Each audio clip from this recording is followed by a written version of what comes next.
galgaleessite qabsaa'ota Oromoo walitti qindeessite lubbuu qaballeessite onneen madeessite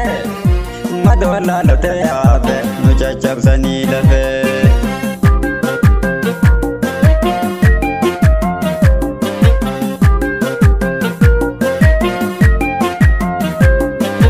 Ajeegota Oromoo garaan koona laalate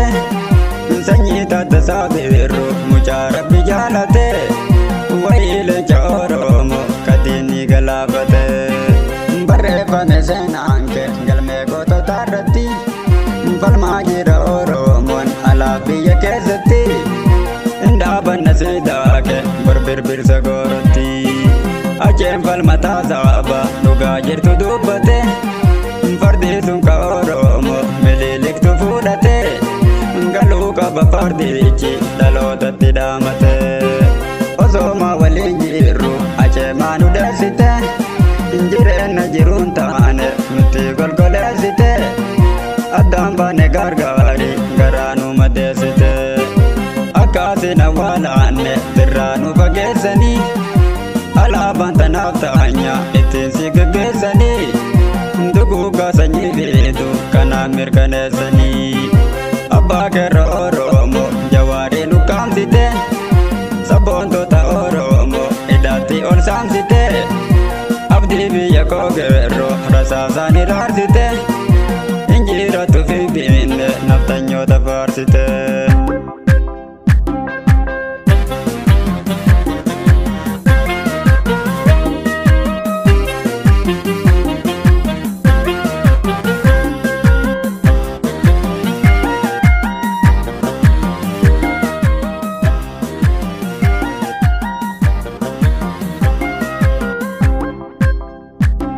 Lafa galgaleessite qabsaa'ota Oromoo walitti qindeessite lubbuu qaballeessite onneen madeessite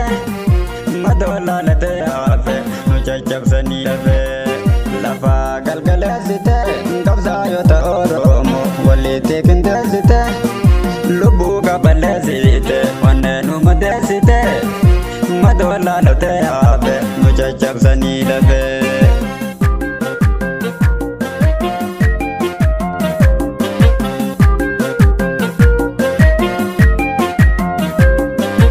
Ajeegota Oromoo garaan koona laalate sanyii taate saabiru mucaa rabbi jaalate wayii leenca Oromoo katiinni galaafate barreeffame seenaan kee galmee gootota irratti falmaa jira Oromoon alaa biyya keessatti indhaabanna siidaa kee birbirbirsa goorotti ajeen falmataa saaba dhugaa jirtu dubbate fardiisuun ka Oromoo mililiktu fuudhate galuu qaba fardichi dhalootatti dhaamate osooma waliin jirru aceemaa nu deessite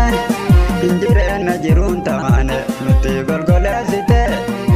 addaan baane gargaari garaa nu madeessite akkaatiin awwaalaanne birraa nu fageessanii alaabaan tanaaf taanya ittiin si gaggeessanii duguugaa sanyii beetu kanaan mirkaneessanii abbaa keerra Oromoo jawaarii nu kaamsite sabboontota Oromoo hidhaatti ol saamsite